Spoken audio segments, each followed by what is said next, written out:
Assalamualaikum warahmatullahi wabarakatuh. InsyaAllah kita akan mula sekejap lagi ya. Tunggu sekejap.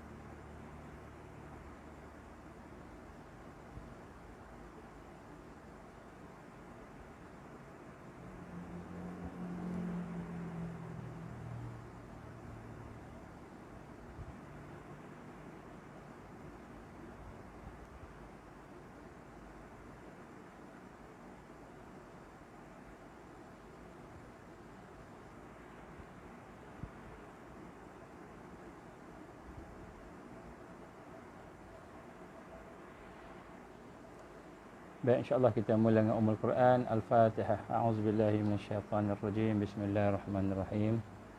Alhamdulillahi rabbil alamin. Ar-Rahmanirrahim. Maliki yaumiddin. Iyyaka na'budu wa iyyaka nasta'in. Ihdinas siratal mustaqim.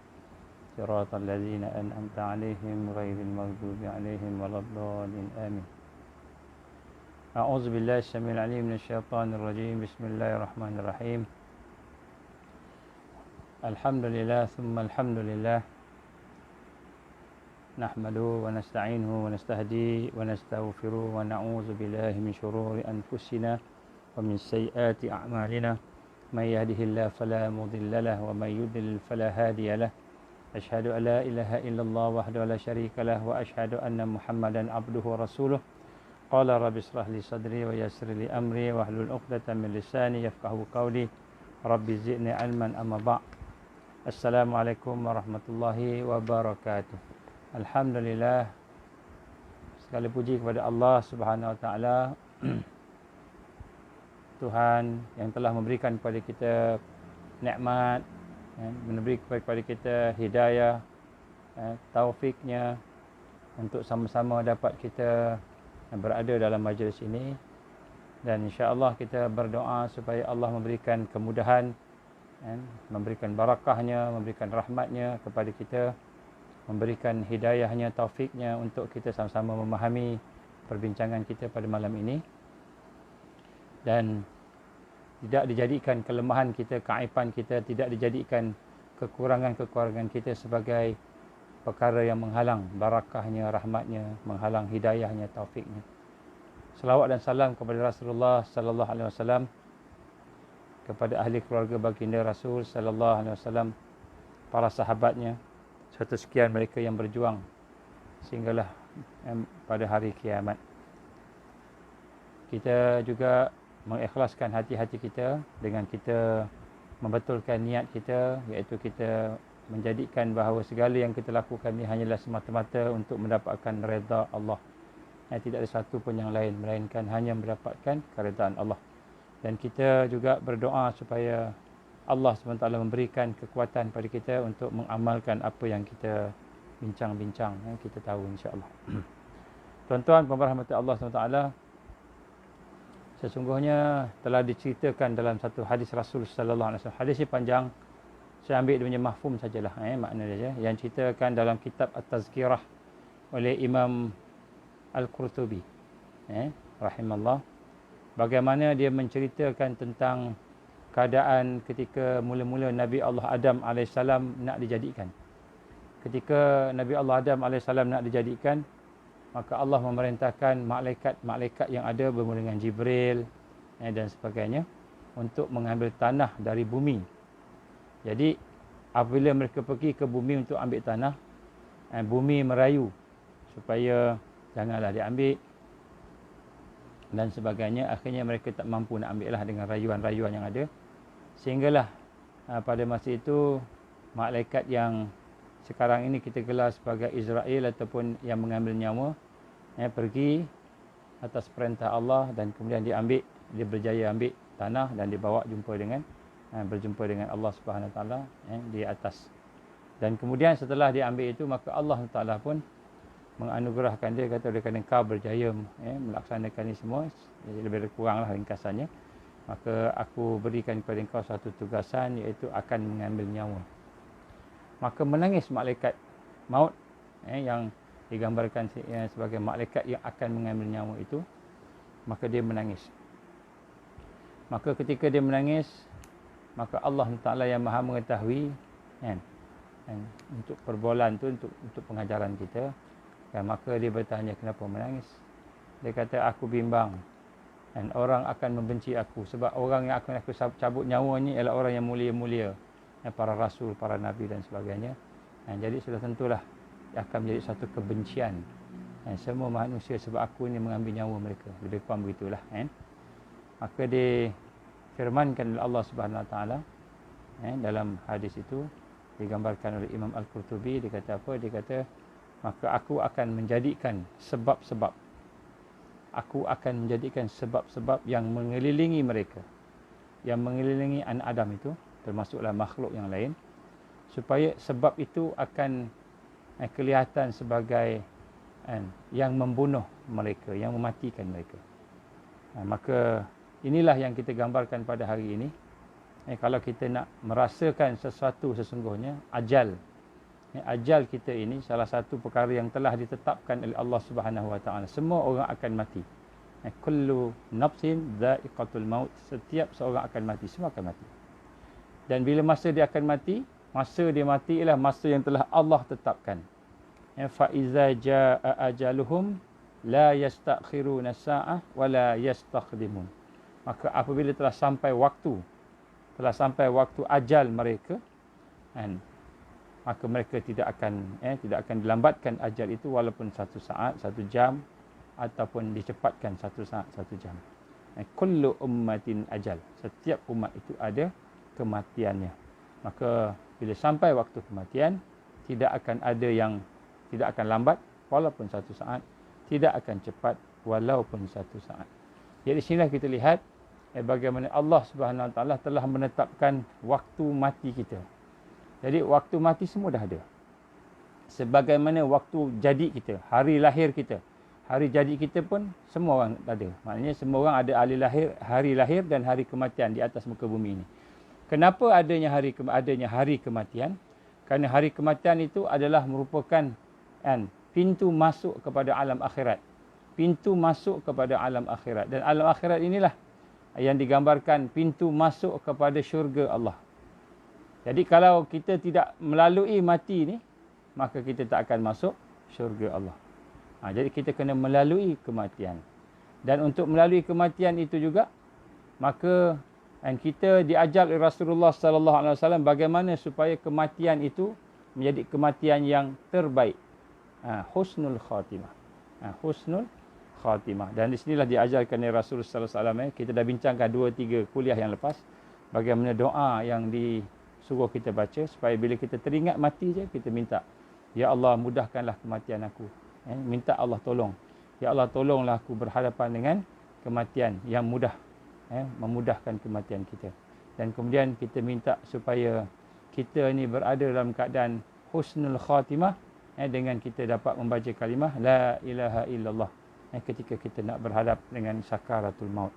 Jadi sebenarnya tuan-tuan dan puan-puan, pada malam ni saya nak bermula dengan tajuk kematian ini sebagai peringatan kepada kita bahawa semua orang akan mati dan kematian itu adalah merupakan pintu masuk kepada akhirat. Jadi macam mana perit pun dia, macam mana sakit pun dia, maka kita kena berhadapan dengan dia. Cumanya kita tak tahu. Allah tahu, kita tak tahu. Allah yang maha mengetahui. Jadi bila masa kita nak mati, kita tak tahu. Mungkin besok, mungkin lusa. Mungkin juga akan 10 tahun akan datang. Wallahu a'lam. Begitu juga di mana kita akan mati pun kita tak tahu. Tempat kita nak mati, kita tak tahu. Begitu juga sebab apa kita mati, dari sudut sakitnya, sebabnya pun kita tak tahu. Dan sebab itulah tuan-tuan rahmat Allah Subhanahu Wa Taala, maka pada malam ini marilah sama-sama kita merendahkan diri kita kepada Allah Subhanahu Wa Taala yang memegang nyawa kita. Allah yang pegang nyawa kita. Allah yang pegang rezeki kita. Allah yang memegang segala yang ada pada kita. Maka kita nak kena rendahkan diri kita pada dia.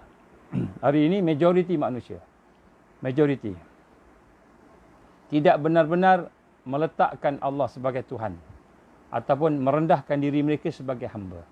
Majoriti. Kenapa? Kerana berlaku satu masalah besar dalam hati mereka. Hati mereka telah tertipu dengan dunia ini, telah tertipu dengan nafsu dan syahwat mereka, hawa dan nafsu mereka, hawa dan qalbu mereka, hawa nafs, hawa qalb. telah tertipu dengan al-hawa dan syaitan, sehingga mereka tidak merasakan bahawa kematian itu adalah satu perkara yang paling penting. Dan hakikat di dunia ni yang paling penting setelah kita beriman, setelah kita mendapat hidayah Allah, setelah kita mempunyai amalan-amalan dan akhlak, maka kematian itu adalah paling penting untuk kita persiapkan diri kita. Dan kita telah pun berbincang semalam bagaimana salah satu daripada moto ataupun prinsip kepada orang yang beriman itu, salah satu daripada prinsipnya ialah dia hendak, kalau dia hidup dengan mulia, kalau dia mati syahid fi sabilillah. Kan? Ish kariman ataupun ish hamidan atau mut syahidan. Maknanya hidup dengan mulia ataupun hidup dengan terpuji ataupun mati dalam keadaan syahid fi sabilillah. Jadi kita dah bincang dah semalam berkenaan hidup dengan mulia ni apa dia. Hidup dengan mulia ni tidak lain dan tidak bukan apabila kita memenuhi tuntutan kenapa kita dijadikan oleh Allah. Allah jadikan kita untuk dua tuntutan. Yang pertama sebagai hamba dia. Wa ma khalaqtul jinna wa ins illa liya'budun. Wa ma khalaqtul jinna wal ins illa liya'budun. Tidak aku jadikan, Allah mengatakan tidak aku jadikan jin dan manusia melainkan supaya berubudiyah, supaya kenal dia, supaya cinta dia, beribadah pada dia. Dan kemudian yang kedua, kenapa dijadikan kita dengan tujuannya inni ja'ilun fil ardi khalifah. Ini surah Al-Baqarah. Dan inni ja'ilun fil ardi khalifah. Allah jadikan, aku jadikan mereka ini di atas muka bumi ini sebagai khalifah, sebagai orang yang memimpin, orang yang memimpin manusia, supaya manusia itu hidup dalam keadaan yang terbaik, dalam keadaan yang adil, dalam keadaan yang tidak ada huru-hara, tidak ada perkara-perkara yang zalim yang berlaku. Tak ada perkara-perkara yang zalim yang berlaku kepada dunia ini. Macam mana sekarang yang sedang berlaku di Amerika. Kalau kita mendengar berita sekarang ni, pada 25 bulan Mei yang lepas, berlaku satu kematian. Seorang bernama George Floyd, kalau tak silap saya nama dia. Seorang berbangsa black, hitam, kulit hitam. Dia telah dibunuh. Telah dibunuh oleh polis Minnesota. Jadi dia dibunuh dalam ketika dia ditahan, dia buat bunuh dan kemudian Allah izin ada orang yang rakam. Ada orang rakam. Jadi bila rakaman itu terkeluar, sekarang ini sedang berlaku satu demonstrasi besar-besaran, riot, huru-hara di Amerika. Bukan sahaja di kawasan Minneapolis, tapi juga di kawasan di seluruh Amerika, di New York pun berlaku, di California, di Texas dan sebagainya. Jadi nak sebut kat sini, beberapa jam yang lepas, Donald Trump telah pun mengeluarkan arahan. Dia kata apa? Kalau sekarang oleh kerana benda itu telah menjadi besar, maka kita akan keluarkan tentera. Maksudnya tentera akan berdepan dengan rakyat Amerika. Ini huru-hara yang besar ni. Satu negara. Jadi kita tak tahu apa kesudahannya yang sedang berlaku, masih sedang berlaku sekarang. Dan apa yang kita nak sebut di sini, apabila kehidupan kita tidak ada panduan hidup, tidak kenal Allah. Kita hidup sekadar kita rasa kita mengikuti apa yang kita rasa betul, iaitu nafsu kita, pandangan orang, bukan pandangan Allah, bukan panduan daripada Quran dan hadis. Maka itu yang berlaku. Jadi apa yang saya lihat berlaku di sana, dalam keadaan walaupun dikatakan negara yang penuh dengan tamadun, negara yang maju, negara yang banyak teknologinya, banyak kita kata bantuan-bantuan kemanusiaannya, negara yang dikatakan membantu rakyatnya, yang bersifat terbaik lah, kita kata gitu, orang sebut gitulah. Tetapi di situlah tidak ada panduan kehidupan mereka, sehingga akhirnya sekarang ini berlaku huru-hara yang besar. Huru-hara hanya kerana matinya seorang berbangsa negro, berbangsa black. Dan inilah sedang berlaku dan kita tidak tahu adakah itu dirancang sebagainya, wallahu alam. Tapi saya nak sebut sini bagaimana apabila kita tidak ada panduan hidup, maka hidup kita akan hanya mengikut arus saja, ikut arus. Sekarang ni dah mungkin akan bertambah kematian. Bila tentera dah keluar dengan peluru hidup dan dengan senjata, sudah tentulah akan berlaku pertempuran. Sebab di Amerika pula kita tengok senjata ni boleh keluar. Maknanya senjata ni rakyat pun ada senjata. Jadi maknanya kalau berlaku pertempuran tu, akan berlaku pertempuran yang besar lah. Wallahu a'lam. Walau bagaimanapun apa yang saya nak gambarkan di sini, sebenarnya kita sedang di dalam proses untuk berada di akhir zaman ini. Dan saya melihat bagaimana apa yang sedang berlaku ni ada kaitan jugalah sebenarnya. Keruntuhan Amerika pun dah nampak lah. Sebab apa keruntuhan Amerika ni nampak? Sebab selepas ini bukan lagi Amerika yang akan memimpin dunia. Siapa yang akan memimpin dunia? Yang akan memimpin dunia ialah Israel. Dia akan memimpin dunia Israel. Ini perancangan yang kita nampak, dia punya perancangan. Jadi Amerika dia akan jatuhkan dengan keuangan krisis ekonomi yang teruk. Krisis ekonomi paling teruk sekarang ni. Dan kemudian bila nak naik pula dengan keadaan riot sekarang ni, keadaan orang-orang buat rusuhan di sana sini. Rusuhan di sana sini, mencuri, merompak kereta, merompak kedai-kedai dan sebagainya. Maka kita tengok keadaan dia akan menjadi bertambah teruk dan bertambah parah. Kemungkinan ini titik mula kepada kejatuhan Amerika yang akan diganti oleh Israel.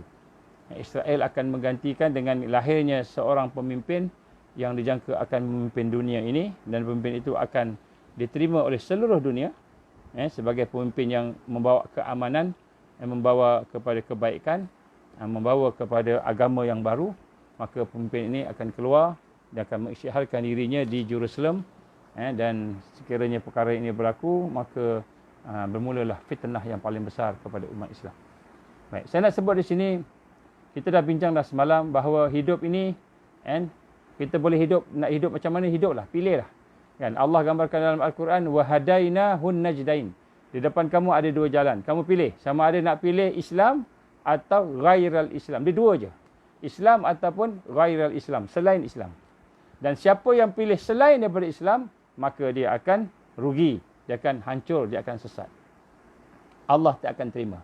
Dan Allah gambarkan dalam Quran, inna dina indallah al-Islam. Agama yang Allah terima satu je, al-Islam. Wa man yabtaghi ghairal Islam madinan falan yuqbala minhu wa huwa fil akhirah minal khasirin. Dan siapa-siapa yang mengambil kehidupan yang lain, agama yang lain selain Islam, ghairal Islam, selain Islam, maka Allah sekali-kali tidak akan terima, dan di akhirat dia akan menjadi orang yang rugi. Ya, sebab tu tuan-tuan, pada hari ini kita nak kena genggam tangan kita. Saya nak sama-sama mengajak tuan-tuan genggam tangan-tangan kita supaya kita konsisten dengan Islam. Kerana Islam akan diserang, Islam akan berada dalam ujian yang besar yang selepas ini. Maka sebab itulah kita dah bincang semalam bagaimana kita kata hidup mulia itu, makna hidup mulia, dan kita telah membincang berkenaan nilai-nilai yang ada kepada untuk hidup mulia. Ada 5 teras yang kita dah bincang dah semalam. Dan kemudian pada hari ini kita akan sambung kepada sama ada kita hidup mulia bersama Islam, hidup mulia bersama kebenaran Allah, hidup mulia bersama al-haq, ataupun mati. Dan mati itu mati yang sebenar, atau mati syahid fi sabilillah. Dan Allah Subhanahu Wa Taala telah berjanji kepada kita dalam surah An-Nur ayat 55. Ayat ni panjang, saya baca makna saja.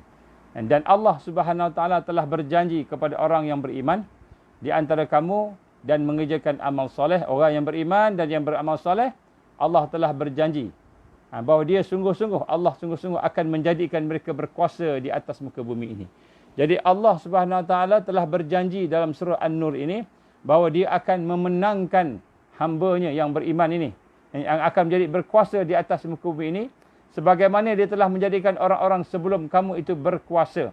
Dan sungguh dia akan meneguhkan bagi kamu agama mereka itu yang telah diredai oleh Allah Subhanahu Wa Taala untuk mereka. Dan apabila dia menang, bila Islam menang, digambarkan oleh Allah dalam surah An-Nur ini, maka Allah SWT akan menjadikan agamanya menguasai. Maknanya agama yang Allah redha itu menguasai, dan dia benar-benar akan menukar keadaan mereka. Keadaan kita ni akan ditukar sesudah mereka dalam ketakutan. Mula-mula dalam ketakutan. Kita sekarang ni belum lagi takut lagi ni. Tapi kemungkinan besar selepas ini kita akan berada di dalam ketakutan dan menjadi aman sentosa. Kita akan menjadi aman. Keadaan takut, aman. Jadi sebab tu kita nak rasa sini, walaupun macam mana pun susah dan berat, ujian kepada orang Islam, keadaan yang membimbangkan, yang menakutkan, maka Allah janji di sini akan berlaku keamanan selepas ini. Ini janji Allah dalam Quran. Dan mereka tetap akan menyembahku, tetap akan beribadah kepada Allah dan tidak mempersekutukan Allah dengan sesuatu yang lain. Dan barang siapa yang kafir, barang siapa yang menolak Islam, sesudah janji itu, maka mereka itulah orang-orang yang fasik. Jadi hidup mulia di atas muka bumi ini bila kita kekal bersama Islam, dalam keadaan kita dicerobohi, dalam keadaan kita ditakuti, diperangi, ataupun dalam keadaan kita menang. Dalam keadaan kita ke depan, dalam keadaan kita memimpin keadilan dan keamanan sejagat. Jadi hidup mulia ini hanya akan berlaku sekiranya kita benar-benar bersama dengan Al-Islam. Inilah maksudnya hidup mulia yang kita bincang semalam. Dan mengapakah kita sebut mati syahid itu sebagai ganti kepada hidup mulia? Maknanya dalam dunia ni ada dua je. Ada dua saja kemuliaan yang boleh dibawa keluar daripada dunia. Iaitu yang pertama, hidup bersama Islam. Hidup bersama iman, takwa bersama Islam. Hidup bersama Allah Subhanahu Wa Taala, agama Allah. Dan yang kedua, kalau tidak hidup bersama agama Allah, mati memperjuangkan agama Allah Subhanahu Wa Taala. Sebab itulah mati syahid itu menjadi cita-cita. Menjadi kita kata matlamat al-ghayah yang ada di dunia yang tertinggi sekali. Mana orang Islam, kalaulah dia tidak hidup, dia mati, maka dia hajat kepada mati syahid. Kita dah bincang dah pada beberapa kuliah yang lepas. Mati syahid ni bukan perang saja. Mati lemas, mati syahid. Mati COVID-19, mati syahid contohnya. Tetapi syarat dia apa? Kita mentauhidkan Allah, kita beriman pada Allah, kita sabar, kita redha. Itu syarat-syarat dia lah. Kita dah bincang dah. Tapi nak sebut kat sini, kalau hidup, hidup mulia bersama Islam. Kalau mati, mati syahid dalam mempertahankan iman dan Islam. Sama ada pada diri kita, pada keluarga kita, ataupun pada seluruh masyarakat dan negara. Dan sebab tu tuan-tuan rahmat Allah, sebab tu tema tadi itu, aish kariman, ataupun hidup mulia, au mut syahidan, ataupun mati syahid. Ini adalah satu kalimah yang kita kena faham pada hari ini. InsyaAllah saya akan sampaikan kepada Tuhan bagaimana kita boleh mendapat syahid fi sabilillah. Dan di sini sebelum kita pergi ke situ tuan-tuan, tidak berguna jika hidup di dunia ini mulia. Kita nampak mulia, orang pandang kita mulia, orang hormat kita. Mungkin kita dipanggil YB, YAB. Kita mungkin dipanggil Tengku, Tuanku. Mungkin kita dipanggil dengan gelaran-gelaran yang hebat. Gelaran-gelaran yang dimuliakan. Tuan Said contohnya, dimuliakan. Dan sebagainya.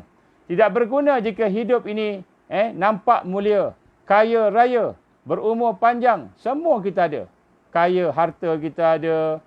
Pangkat kita ada, terkenal kita ada. Orang respect kita dari sudut ketinggian kita. Contohnya, berumur panjang pula umur. Sampai 94 tahun, 95 tahun masih boleh segar. Bergerak ke sana kini. Untuk nak memimpin. Untuk nak menjadi orang yang dikenali. Namun akhirnya, tidak berguna kita ada semua tadi itu. Tapi akhirnya kematian kita adalah su'ul khatimah. Tak berguna. Semua kita ada dalam dunia ni. Harta kita ada, pangkat kita ada, nama kita ada, glamour kita ada. Kita kata umur panjang, kesihatan kita ada panjang. Tiap-tiap minggu, tiap-tiap bulan tukar darah. Mana tak sihat? Semua darah-darah dia tukar. Jadi COVID-19 ni tak ada masalah kat dia. Sebab tu dia tak pakai topeng mask tu. Sebab apa? Sebab dia tahan. Badan dia tahan. Sebab dia yakin dengan dia tukar darah tiap-tiap bulan. Dengarnya tukar darah. Maknanya dia buat filtering. Blood filtering. Jadi kita lihat di sini. Semua ada. Kaya raya. Mulia. Berumur panjang. Ada pangkat yang tinggi. Semua ada. Tetapi tidak berguna. Semua kita ada. Tapi akhir dengan kematian su'ul khatimah. Ini berat tuan-tuan dan puan. Lepas tu kita pada malam ni kita nak kena rasa. Jangan sampai kita mendapat su'ul khatimah. Minta sungguh-sungguh. Allahumma khtim alaina bihusnil khatimah. Ataupun Allahumma inna as'alukal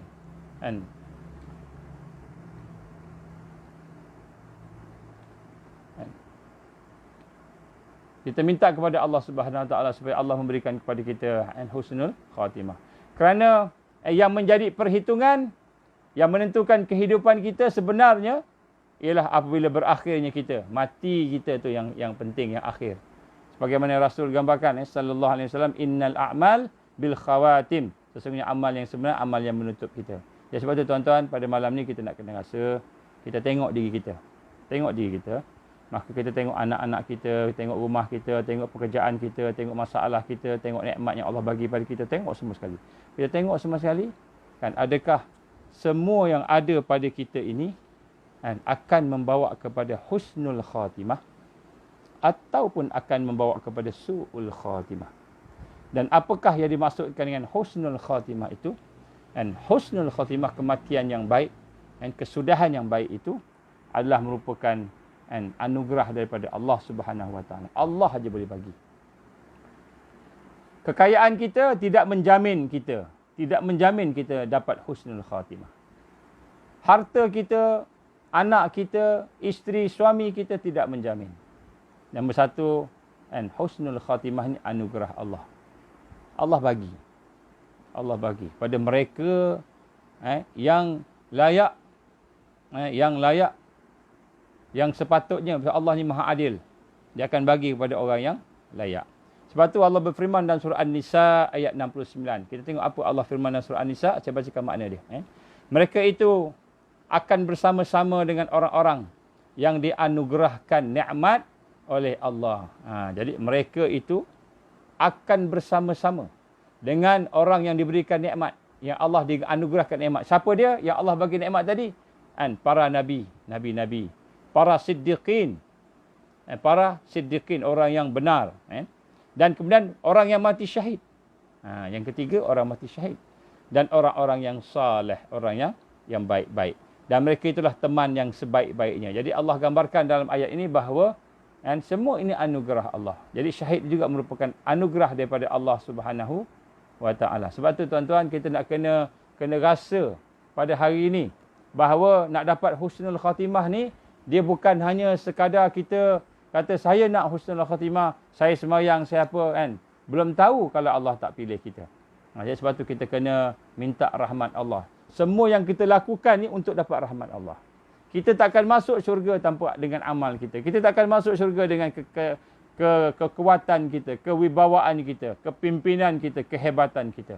Kita akan masuk syurga dengan rahmat Allah. Sebab tu Rasul sallallahu alaihi wasallam memberi amaran kepada kita tentang satu hadis yang diriwayatkan oleh Imam Bukhari. Sesungguhnya seseorang hamba benar-benar beramal dengan amalan ahli neraka, padahal sesungguhnya dia termasuk dalam amalan ahli syurga. Maka beramal dengan amalan ahli syurga, padahal dia termasuk dengan amalan ahli neraka. Dan sesungguhnya amal-amal itu tergantung pada penutupnya. Jadi ada orang beramal dengan amalan ahli neraka, sedangkan dia ahli syurga. Ada orang beramal dengan amalan ahli syurga, maknanya dia buat amal baik semua, tapi dia ni ahli neraka. Maka kata Rasul, sesungguhnya amal itu, amal yang kita lakukan ini, tergantung kepada amal yang menutup. Khawatim.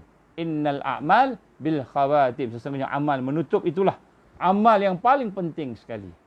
Sebab tu malam ni kita nak kena rendah diri tuan-tuan. Tak semestinya kamu ustaz, kamu selalu ceramah, kamu selalu dakwah, kamu akan masuk syurga Allah. Tak semesti. Kamu selalu pergi belajar, kamu banyak zikir, banyak Quran, kamu masuk syurga Allah, dapat redha Allah. Tak semestinya. Sebab yang paling penting bukan amal yang sekarang ini. Walaupun amal sekarang ini penting, kita kena buat amal. Bukan tak perlu buat, kena buat. Tapi yang paling penting ialah amalan yang penutup. Amalan yang penutup. Dan di sinilah digambarkan kepada kita bahawa amalan penutup yang terbaik ialah apabila kita tutup hidup kita dengan mati syahid kepada Allah Subhanahu Wa Taala. Kita mati syahid. Dan hakikat sebenarnya mereka yang mati syahid ini, kan, oleh kerana hebatnya orang mati syahid ini, maka orang ini digambarkan ialah orang-orang yang tidak mati.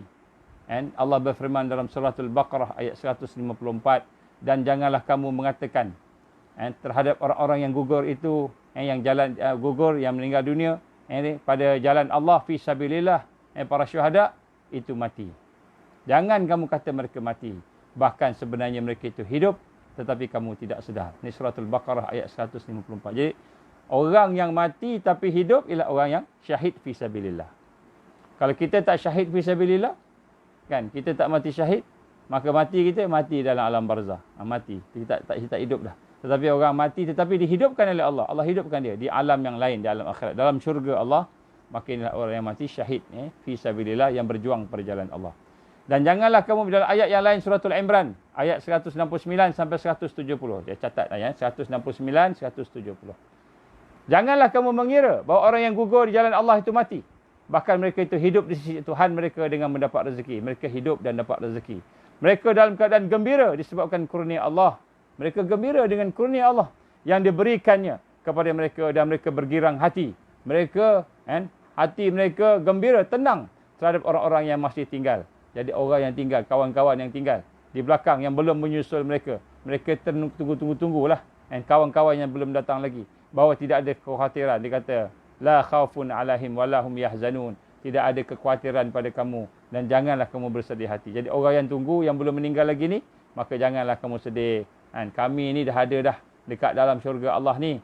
Maka betul. Apa yang kamu perjuangkan itu betul dan benar. Ni digambarkan oleh Allah. Mereka menggambarkan, menyatakan kepada kita. Dan di sinilah kita dilihat, huraiannya panjang nak sebut kat sini bagaimana rezeki yang Allah berikan kepada orang-orang yang mati syahid. Kita telah pun menyatakan ada 7 kelebihannya. Sebenarnya ada lagi kelebihan-kelebihan dari hadis yang lain. Dan bagaimana kematian mereka itu bukanlah satu kematian, tetapi merupakan satu kehidupan. Maka sebab itu digambarkan Rasulullah sallallahu alaihi wasallam, hendaklah kamu memohon untuk mati syahid kepada Allah. Maka kita kena mohon mati syahid kepada Allah. Itulah mati yang terbaik. Kita kena mohon. Kata Rasul sallallahu alaihi wasallam dalam hadisnya riwayat Imam Muslim, Imam Tirmizi, Imam Nasai, Imam Abu Daud, ni hadis sahih. Barang siapa yang memohon untuk mati syahid kepada Allah dengan tulus, dengan sebenar-benarnya dalam hati dia, nescaya Allah akan menyampaikannya ke darjat para syuhada. Allah akan sampaikan kepada para syuhada meskipun dia mati di atas katil. Jadi sebab itu kita sebut ni, ish kariman aw mut syahidan, hiduplah mulia atau mati syahid itu, kita kena capai dia. Dan cara nak capai dia ialah dengan kita memperjuangkan Islam, insya-Allah. Baik. Jadi saya nak gambarkan di sini tuan-tuan, macam mana cara kita nak dapat syahid fi sabilillah. Sebenarnya bukan hanya syahid fi sabilillah yang kita nak lihat sini, tetapi ialah bagaimana kita nak duduk berjuang di atas jalan Allah Subhanahu wa taala. Saya bagi satu contoh tuan-tuan. Kenapa hari ini kita dah berzikir dah, kita dah semayang dah puasa dah baca Quran dah, tapi kita masih lagi rasa jauh daripada Allah. Kita masih lagi jauh daripada Allah. Dan kita tak boleh istiqamah. Tak boleh istiqamah. Kita nak buat satu amalan tu susah. Susah nak buat satu amalan. Anak-anak kita contohnya.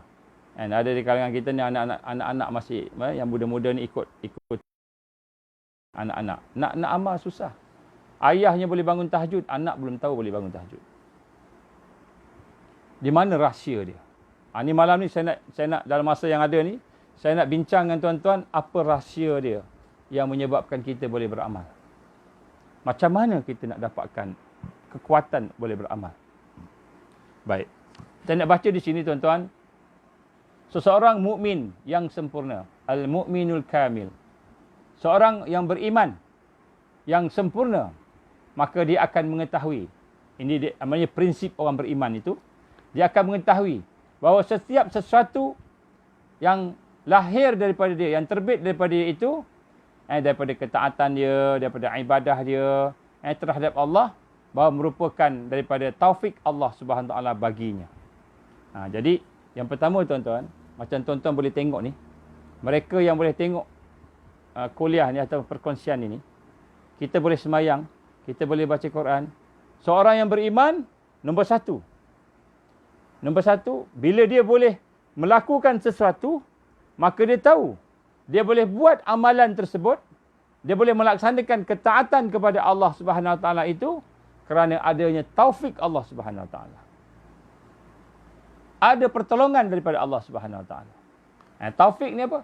Taufik inilah kekuatan, kemampuan, pertolongan yang Allah Subhanahu Wa Taala berikan kepada orang beriman supaya dia boleh melakukan taat.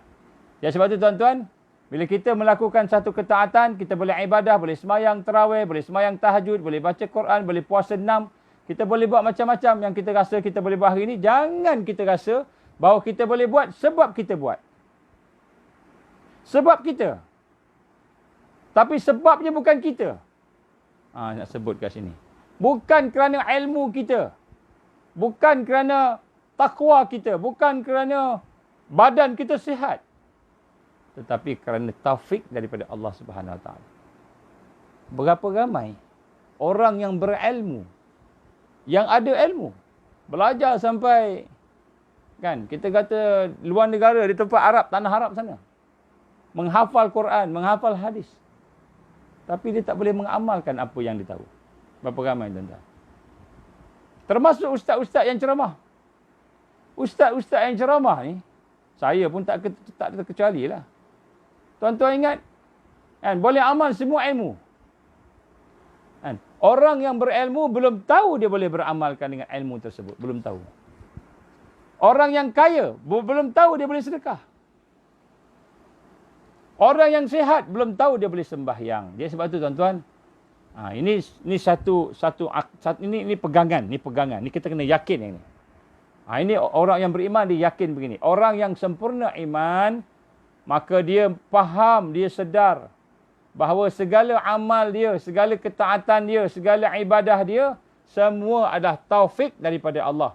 Maknanya kekuatan, kemampuan, motivasi, kan, daripada Allah. Taufik ni maknanya Allah bagi kemampuan dia buat. Kalau tidak ada taufik Allah, kita tak boleh buat. Ini nombor satu. Ini nombor satu. Kita kena faham yang ni dulu. Sebelum kita faham macam mana perjuangan, macam mana syahid, macam mana nak meningkat dalam tarbiyah. Sebelum kita faham yang lain, kita kena faham dulu. Bahawa segala yang ada pada kita adalah merupakan taufik daripada Allah. Segala amalan, segala ketaatan. Maka kita tidak berhak untuk ujub. Bila kita faham yang ni Allah yang izin. Allah punya kuasa. Allah yang mendorong kita. Allah yang membangunkan kita malam. Allah yang memberikan kekuatan kepada kita untuk kita sembahyang. Jadi, tuan-tuan, yang pertama sekali, taufik adalah merupakan sebab kita boleh beramal. Itu sebenarnya. Seorang itu boleh beramal, beribadah, ataupun dia boleh mati syahid, adalah taufik daripada Allah. At-taufiq daripada Allah Subhanahu Wa Taala. Dan taufik Allah ini pula, macam mana taufik itu boleh datang? Macam mana taufik itu boleh ada pada kita, tak ada pada orang lain, ada pada orang lain. Ada orang dia boleh bangun malam sembahyang lama. Ada orang boleh baca Quran panjang, baca Quran. Ada orang boleh hafal Quran, boleh baca Quran macam-macam. Zikir kita tak boleh. Ada pula yang kita boleh buat, orang lain tak boleh buat. Taufik ni berbeza-beza. Jadi apa? Daripada mana datang taufik ini? Apa sebab taufik? Orang beriman akan faham. Nombor satu, dia boleh beribadah, dia boleh melakukan taat, zikir, Quran, sebagainya. Sebab adanya taufik daripada Allah. Allah bagi kekuatan pada kita. Allah bagi kepada kita kemampuan. Allah menggerakkan tangan kita, mata kita, telinga kita, tubuh badan kita untuk bangkit dan solat contohnya. Jadi semuanya Allah yang menggerakkan. Itu nombor satu. Yang kedua, taufik tu daripada mana datang? Taufik itu pula adalah asalnya, ataupun dia adalah merupakan buah yang lahir daripada cintanya Allah pada kita. Kenapa kita boleh sembahyang? Kenapa kita boleh sembahyang? Sebab ada taufik daripada Allah Subhanahu Wa Taala. Allah bagi kekuatan untuk kita solat. Allah bagi kekuatan untuk kita puasa. Allah bagi kekuatan untuk kita baca Quran. Dan daripada mana datang taufik itu? Datang taufik itu tanda hasil daripada sayang Allah pada kita. Ini kita kena faham. Jadi, orang yang Allah tak sayang, dia tak akan bagi taufik. Mungkin dibagi hidayah. Mungkin dibagi hidayah. Maknanya apa? Hidayah tu mungkin ilmu, dia tahu. Mungkin dia belajar. Dia pergi kelas, dia belajar fardu ain, dia belajar dengan siapa-siapa. Ilmu banyak. Banyak ilmu sampai berat kepala, terlentok. Terlentok kepala dia. Kan, berat sangat. Ilmu banyak. Tapi tak ada taufik. Tak boleh amal. Ilmu tidak jadi manfaat tanpa taufik daripada Allah Subhanahu Wa Taala. Dan taufik itu adalah lahir daripada kecintaan Allah kepadanya. Jadi ringkas ini sebut sini tuan-tuan, ini penting. Yang saya nak sebut ni penting sangat. Sebab tu saya nak tekan kat sini. Banyak kali saya ulang. Sebab itu Allah bila cinta seseorang, bila Allah sayang seseorang, sayang yang khusus ni, sayang seseorang, maka dengan cinta sayang Allah tadi, Allah akan menganugerahkan kepada dia at-taufiq. Apa taufik? taufik itulah yang akan membuatkan orang yang disayang itu boleh menggerakkan anggotanya, anggota zahirnya, anggota batinnya untuk berubudiah kepada Allah. Untuk taat kepada Allah Subhanahu wa taala. Maka bila Allah bagi taufik, barulah lahir amal. Baru lahir amal. Maknanya apa? Amal zahir, kita semayang angkat tangan tu amal zahir. Amal batin, apa yang ada dalam hati kita. Kita boleh bersyukur ke Allah, kita rasa sayang ke Allah, kita rasa mengenal Allah, kita rasa kagum dengan Allah, kita rasa al-khauf, kita rasa haibah, hebatnya Allah, contoh. Jadi amalan hati dan amalan zahir datang daripada taufik Allah, dan taufik itu datang daripada sayangnya Allah pada kita. Maka sebab itu tuan-tuan, kita nak kena rasa bila kita boleh ibadah, jangan rasa ibadah tu kita punya. Kita nak rasa kita boleh ibadah ni, Allah izin kita untuk beribadah. Maka ketika itu kita rendah hati. Kita kata, terima kasih ya Allah. Dalam hati kita syukur kerana Allah memberi kekuatan untuk kita beribadah. Macam kita dengar kuliah ni. Macam kita dengar perkongsian ni. Kita nak rasa syukur. Kenapa? Kerana Allah yang memberi taufik. Tuan-tuan. Sebab tu kadang-kadang di kalangan tuan-tuan yang ada di sini, puan-puan sekalian. Kadang-kadang macam mana sampai berita ni, promotion tentang ni, pemberitahuan tentang kita punya majlis ni. Kadang-kadang kita tak tahu, tiba-tiba ada je kat kita. Tiba-tiba datang kat kita. Orang yang kadang-kadang saya hantar kat dia, saya aja hantar. Ada grup-grup ni saya hantar. Kan? Seorang pun tak ada. Ada juga. Seorang pun tak ikuti. Orang yang saya tak hantar, tiba-tiba minta approve nak untuk join member, nak dengar, nak bersama-sama. Ini semua taufik daripada Allah. Kita kena usaha, tapi taufik itu Allah Subhanahu Wa Taala pun. Jadi orang beriman, kan maksudnya di sini orang yang tidak dicintai oleh Allah. Orang yang Allah tak cinta, yang Allah tak sayang, maka orang itu tidak akan diberi taufik oleh Allah.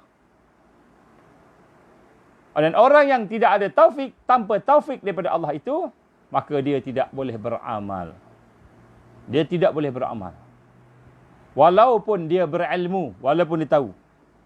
Walaupun orang keliling semua sembahyang, tapi dia tak boleh sembahyang. Kadang-kadang kita tengok, kan? Satu masjid sembahyang. Dia duduk kat belakang, seorang-seorang. Duduk, lepak, nak tunggu more. Nak tunggu makan. Dia datang masjid sebab nak buka puasa je, nak makan. Dia bukan datang masjid sebab nak solat. Nak i'tikaf. Dia nampak semua orang i'tikaf. Kan? Sebab tu kita tengok contohnya. Kita pergi Mekah, umrah. Pergi umrah. Ada orang pergi umrah, dia boleh tawaf tiap-tiap hari dia tawaf. Bukan sekali, banyak kali. Ada setengah-setengah sampai 49 round, 49 kali. Satu kali tu 7 round, kali 49. Ada sekali tu saya pergi dengan seorang, 50 set tawaf dia buat. 50. Maksudnya 7 kali 50. 7 pusingan kali 50. Dia boleh buat siang, petang, malam. Boleh banyak kali. Orang lain, kan, pergi sekali itulah. 2 kali itulah. Kan. Lepas tu shopping. Jadi apa beza seseorang yang boleh tawaf sampai 50 set tadi, dengan seorang yang pergi sekali itu, 2 kali itu, masa mula-mula je tawaf wajib umrah. Lepas tu tak ada dah, habis dah. Tak ada nak buat sunat-sunat. Cukuplah sembahyang tahiyatul masjid je. Apa beza orang ni dengan orang tu? Padahal sama-sama pergi Mekah. Sama-sama satu jamaah. Sama-sama tazkirahnya sama. Pelajarannya sama. Makan pun mungkin sama. Tapi kenapa yang seorang dia banyak tawaf, seorang lagi dia malas duduk kat hotel, sembahyang pun kat hotel? Kenapa? Kerana at-taufiq. At-taufiq. Jadi apakah yang membezakan at-taufiq tadi? Lagi besar, lagi tinggi sayang Allah kepada kita, maka lebih tinggi, lagi besar at-taufiq itu kepada seseorang. Begitu juga dengan mati syahid. Begitu juga dengan husnul khatimah. Sama. Husnul khatimah, kita nak dapatkan amalan yang terbaik di akhir hayat kita. Ataupun nak dapat ahsanul khatimah, kematian yang terbaik di ketika kita di akhir dengan syahid fi sabilillah. Semua itu bitaufik. minallah. Kan? Taufik daripada Allah Subhanahu wa taala. Dan taufik itu datang daripada mana? Datang daripada sayang Allah pada kita. Jadi sebab tu tuan-tuan, bila kita boleh ibadah, jangan kita rasa kita yang ibadah. Kita akan ujub. Kita rasa apa? Aku boleh buat sembahyang sampai 20 rakaat tiap-tiap malam. Aku boleh buat tahajud, aku boleh buat witir, aku boleh buat surah tasbih, sebagainya aku boleh buat contohnya. Kan? Aku boleh baca Quran sampai satu hari 3 juz, 4 juz. Kita rasa kita lebih hebat kan ibadah kita daripada orang lain, keluarga kita. Kita rasa. Sedangkan sebenarnya ibadah kita yang kita boleh buat tu, itu semua Allah bagi. At-taufiq minallah. Taufik, kekuatan, kemampuan yang Allah bagi pada kita. Jadi, kalau orang faham akan ini, maka pada ketika itulah dia tidak akan ada ujub dengan amalan dia. Dia tidak akan rasa sombong dengan amalan dia. Bila dia bersedekah, dia tak rasa sedekah tu dia yang bagi orang tu. Tak, ni Allah bagi. Allah bagi. Dia cuma sampaikan aja. Biiznillah, dengan izin Allah. Biiradatillah, dengan iradah Allah, dengan kehendak Allah. Dengan kudrah Allah. Dia baru nampak rasa. Maka ketika itulah dia tawaduk. Dia rasa rendah diri kepada Allah. Jadi orang yang memahami ini ialah orang yang beriman dengan iman yang sempurna. Maka sebab itu tuan-tuan rahmat Allah, apabila kita memahami akan rahsia ini, kita memahami akan akidah ini, prinsip ini, maka barulah kita boleh faham macam mana cara nak dapatkan amal-amal yang soleh. Nak dapatkan amal-amal yang soleh. Jadi untuk kita mendapatkan amal yang soleh, untuk kita boleh beramal, nak bangun malam, untuk kita nak boleh supaya ikhlas, supaya kita boleh bersyukur, supaya kita boleh dapat mati syahid yang last kali, mati syahid, husnul khatimah, maka sudah tentulah kita amat memerlukan taufik daripada Allah Subhanahu wa taala. Bukan sebab kita kuat, bukan sebab ada ilmu. Memang betul, ilmu tu salah satu daripada kita kata perkara yang kita kena buat, sebab itu ibadah, itu ibadah. Tapi bukan itu yang menyebabkan kita beramal. Yang menyebabkan kita beramal at-taufiq minallah, kan? Itu bantuan, pertolongan, kemampuan, kekuatan yang Allah izinkan beri kepada kita. Sebab tu ada soalan dulu saya pernah sebut, ada orang tanya saya. Ada orang tanya soalan, macam mana, kenapa saya ni dah beramal dengan amalan macam-macam. Saya berzikir, saya macam-macam. Tapi saya rasa saya masih jauh daripada Allah Subhanahu Wa Taala. Nombor satu tuan-tuan, bila kita beramal, kita rasa kita yang beramal. Kita yang beramal. Kita tak rasa itu adalah kekuatan, kehendak Allah, keizinan Allah. Itu kasih sayang Allah. Kita tak rasa. Maka sebab itu amalan kita jauh daripada Allah. Kita tak boleh rasa. Kita semakin mendekati Allah. Sebab kita rasa kita punya. Aku yang kuat. Aku yang beramal. Rupa-rupanya semua itu taufik daripada Allah. Ada orang berilmu. Ustaz. And PhD. Tapi tak boleh sembahyang. Tak sembahyang malam. Dia sembahyang wajib je. Itu pun sembahyang kat rumah. Ada ustaz-ustaz yang sembahyang kat rumah. Ceramahnya ni masa COVID-19 ni memang sembahyang kat rumah semua kan. Tak, masa biasa-biasa ni. Ada. Kenapa? At-taufiq. At-taufiq. Baik. Jadi oleh sebab itu bila kita memahami akan turutan ini, maknanya amal soleh datang daripada at-taufiq, daripada Allah. Taufik pula datang dengan sebab sayang Allah pada kita. Bila Allah sayang pada kita, baru dia bagi hadiah taufik ni. Baru dia bagi pada kita kekuatan. Kalau tidak, maka kita akan kunci anggota badan kita. Dia kunci anggota badan kita. Maka kita nak sembahyang malam, tak boleh sembahyang malam. Kenapa tak boleh sembahyang malam? Sebab Allah kunci mata kita. Allah kunci tangan kita. Nak bangun tak boleh. Allah kunci telinga kita. Alam buka sampai 2-3 alam buka. Brang bunyi. Orang lain semua tutup telinga. Dia, orang yang buka alam tu, sebelah dia. Tak boleh bangun. Allah kunci telinga, tak dengar alam. Allah kunci mata, tak boleh buka. Kenapa? At-taufiq tidak ada. Allah tak bagi taufik pada dia untuk bangun malam. Orang yang diberi taufik oleh Allah, tak payah alam. Tak payah susah-susah. Tiba-tiba mata terbuka saja. Mata terbuka dia pun baca alhamdulillahillazi ahyana ba'dama amatana wa ilaihin nusyur. Mata terbuka dia sebut la ilaha illallah wahdahu la syarikalah lahul mulk wa lahul hamdu wa huwa ala kulli syai'in qadir. Subhanallah walhamdulillah wa la ilaha illallah, Allahu akbar, wa la haula wa la quwwata illa billahil aliyil azim. Allahumma ghfirli. Bangun-bangun saja dibaca doa terus. Kita bangun-bangun tapi tak ingat baca doa.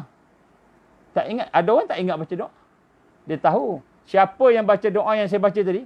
La ilaha illallah wahdahu la syarikalah, lahul mulk wa lahul hamdu wa huwa ala kulli syai'in qadir. Subhanallah, alhamdulillah, wa la ilaha illallah, Allahu akbar, wa la haula wa la quwwata illa billahil aliyil azim.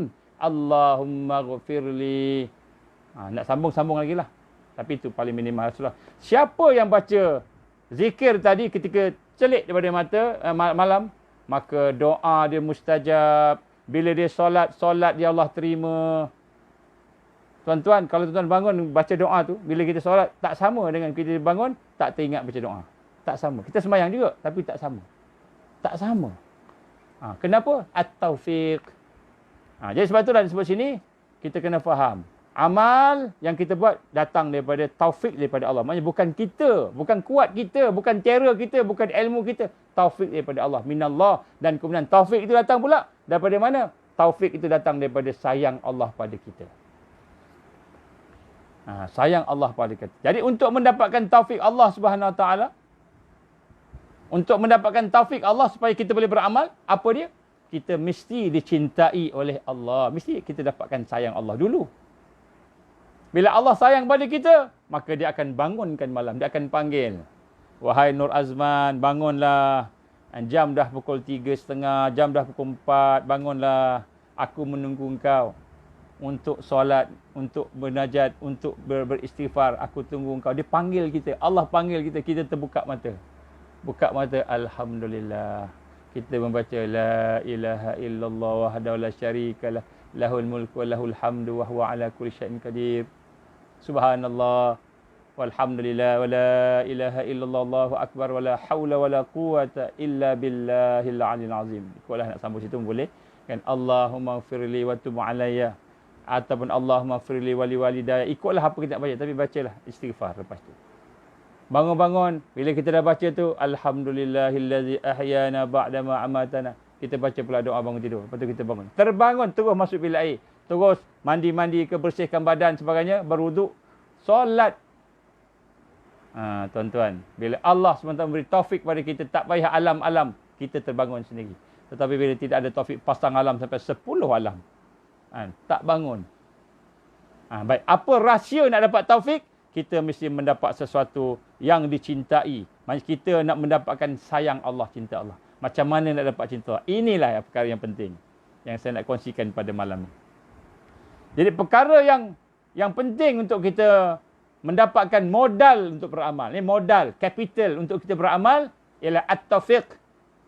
Nak dapatkan modal ni taufik. Taufik ni modal untuk beramal. Maka apakah modal tu? Ialah kasih sayang Allah. Kita nak dapatkan sayang Allah Subhanahu Wa Taala. Bila Allah cinta kita, bila Allah sayang kita, maka kita akan diberi at-taufiq. Dan bila Allah memberikan taufik, mudah kita buat baik. Sampai peringkat taufik Allah, kita dapat hidayah Allah, dapat taufik Allah, maka Allah akan bagi kita husnul khatimah. Sampai akhir, kita mendapat menyebut La ilaha illallah, La ilaha illallah. Kita boleh sebut kalimah dengan lancar. Akhirnya Allah ambil kita, nyawa kita, malaikat ambil nyawa kita, tarik nyawa kita, roh kita tadi, kita mati dalam kalimah La ilaha illallah. Maka kata Rasul, siapa-siapa yang mati dalam keadaan menyebut kalimah La ilaha illallah, maka dia akan masuk syurga. Masuk syurga. Pasti masuk syurga. Sebab Allah dah bagi dah dia at-taufiq untuk menyebut kalimah La ilaha illallah. So macam mana nak dapat at-taufiq ini? Maka pada malam ni kita nak melihat apakah dia perkara-perkara yang boleh mendatangkan cinta Allah kepada kita. Yang perlu kita lakukan. Bitaufiq juga dengan Allah. Dengan taufik Allah juga. Tapi malam ni bila saya dah beritahu kepada tuan-tuan tentang berita ini, maka tuan-tuan sebenarnya dah dapat hidayah. Ini hidayah. Mula-mula hidayah ni. Kita dapat hidayah dulu. Dan kemudian bila kita dapat hidayah, jangan kita sombong-sombong. Kita nak rasa rendah diri. Ya Allah, izinkan aku nak mengamalkan hidayah ini. Kita minta taufik daripada Allah. Kita minta kasih sayang Allah supaya Allah izinkan nak amal. Inilah adab seorang hamba yang beriman. Baik, malam ni saya nak sentuh beberapa ulama. Ni saya rangkumkan dengan ulama yang diceritakan juga oleh Imam Al-Ghazali rahimahullah dan beberapa imam yang lain. Saya cuba gabungkan, kurang-kurang ada 6 perkara yang kita kena buat. Untuk mendapatkan mati syahid fi sabilillah, ataupun untuk mendapatkan supaya kita boleh beramal dalam sesuatunya, maka ada 6 perkara yang saya nak cuba sentuh pada malam ni secara ringkas. InsyaAllah mudah-mudahan Allah izinkan. Izinkan saya minta setengah jam. Lebih kuranglah insyaAllah. Kita cuba habiskan dalam masa setengah jam. Yang pertama tuan-tuan, supaya kita dicintai oleh Allah Subhanahu Wa Taala, supaya Allah sayang kita, supaya Allah sayang kita. Maka dengan sayangnya Allah, Allah bagi taufik, kekuatan untuk kita beramal. Ilmu kita sikit tak banyak, tapi sedikit tu kita amal semua ilmu kita. Daripada orang ada banyak ilmu, tapi satu pun dia tak amal. Lebih baik kita sikit ilmu, kita tak banyak ilmu. Tapi kita ada sikit, kita amal. Sikit kita amal. Ini at-taufiq minallah. Maka para ulama telah menjelaskan kepada kita ada beberapa perkara, antaranya lah, ada banyak lagi, yang bila kita lakukan, Allah akan cinta kepada kita. Bila kita buat, Allah sayang kita. Ini catat sungguh-sungguh tuan-tuan. Ini penting ni. Kita sampaikan kepada anak-anak kita. Supaya anak-anak kita disayangi oleh Allah. Anak-anak kita disayangi oleh Allah. Yang pertama sekali tuan-tuan, dawamut taubah. Iaitu kita mengekalkan diri dalam taubat. Nombor 1, kita mengekalkan diri kita dalam bertaubat. Apa maknanya sini? Maknanya bila kita buat dosa je, tak kira dosa kecil, dosa besar, kita tersedar kita buat dosa, terus kita bertaubat. Istighfar. Astaghfirullah wa atubu ilaih. Astaghfirullah wa atubu ilaih. Astaghfirullahal azim allazi la ilaha illa huwal hayyul qayyum wa atubu ilaih. Kita istighfar, kita bertaubat. Wa atubu ilaih. Allahumma ighfirli wa atubu ilaih. Jadi, maksud yang pertama ni tuan-tuan, perkara yang menyebabkan Allah sayang kat kita, dan dengan sayang itu Allah akan memberi taufik kepada kita untuk beramal, ialah dawamut taubah, kita mengekalkan diri kita dalam bertaubat. Dan apabila kita teringat dosa, kita buat dosa, maka terus bertaubat. Maknanya, buat dosa, cepat-cepat kita taubat. Jangan tunggu, jangan tangguh. Cepat taubat, terus bertaubat. Apa maksud taubat? Yang pertama sekali, kita menyesal dosa kita. Kedua, kita tinggalkan dosa kita. Yang ketiga, kita tak mau buat dah. Kita berjanji tak nak buat dah. Kita gantikan dengan amalan-amalan yang lain. Yang keempat, kita cari jalan supaya jangan ulang. Yang kelima, kita tengok kalau dosa itu sangkut paut dengan kezaliman dengan orang, kita selesaikan masalah dengan orang tu. Kalau kita terambil orang lain punya harta, kita pulangkan balik, contoh. Yang kelima dengan manusia. Baik, nak sebut sini, taubat. Maka, apabila kita buat dosa, kita cepat-cepat bertaubat. Orang yang cepat bertaubat, orang itu Allah sayang. Tanda Allah sayang kat kita, kita cepat bertaubat. 10 kali kita berdosa dalam sehari. Kalau kita berdosa 10 kali dalam sehari, 10 kali kita bertaubat. Kita keluar rumah, tiba-tiba mata kita tengok benda yang haram. Astaghfirullahalazim wa atubu ilaih. Astaghfirullahalazim wa atubu ilaih. Ya Allah, ampunikanlah dosa mata aku ni. Ya Allah, aku bertaubat padamu. Ya Allah, ya Allah, ampunikanlah dosa mata aku. Tinggalkan. Jangan tengok lagi. Jangan buat. Ataupun dosa telinga pula. Telinga dengar benda-benda ngumpat fitnah. Kita biarkan telinga kita mendengar benda yang haram. Maka astaghfirullah, astaghfirullah wa atubu ilaih. Kalau 10 kali kita berdosa, 10 kalilah kita bertaubat. Sesuatu yang akan mendatangkan kecintaan Allah kepada kita, maka Allah akan sayang kita. Allah akan sayang kita. Orang yang selalu bertaubat, Allah akan sayang kepada dia.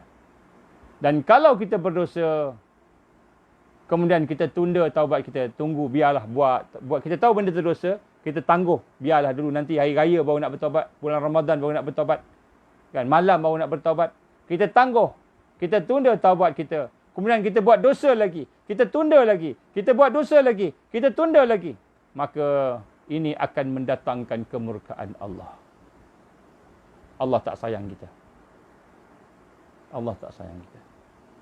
Sebab tu tuan-tuan, kita nak melihat apabila Allah murka pada kita, sebab itulah Allah kunci anggota kita. Allah tutup anggota kita daripada beramal. Sepatutnya kita boleh baca Quran, tiba-tiba petang tu susah nak baca Quran. Rasa berat, rasa ngantuk. Tak rasa nikmat baca Quran. Sepatutnya kita boleh sembahyang duha 8 rakaat, tiba-tiba nak sembahyang 2 rakaat pun rasa berat. Allah kunci anggota kita. Allah tutup mata kita, telinga kita, hati kita daripada beramal.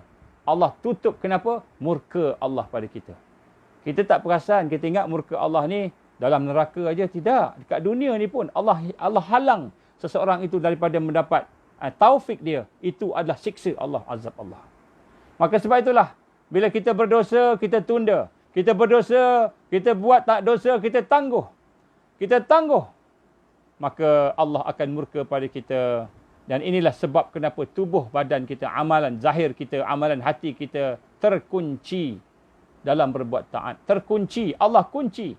Kenapa kita tak boleh nak ikhlas? Kita nak sedekah, nak ikhlas dah. Kita tahu ikhlas. Tapi hati kita tak boleh ikhlas. Nak juga orang sebut nama kita. Nak juga kita cerita kat orang kita sedekah tadi. Nak juga kita buat. Kenapa? Allah kunci ikhlas daripada kita. Allah kunci ikhlas. Kenapa? Ada dosa yang kita buat yang kita tidak bertaubat. Maka Allah SWT tidak memberi taufik kepada kita. Dan apabila Allah tidak memberi taufik kepada kita, maka kita tidak boleh beramal.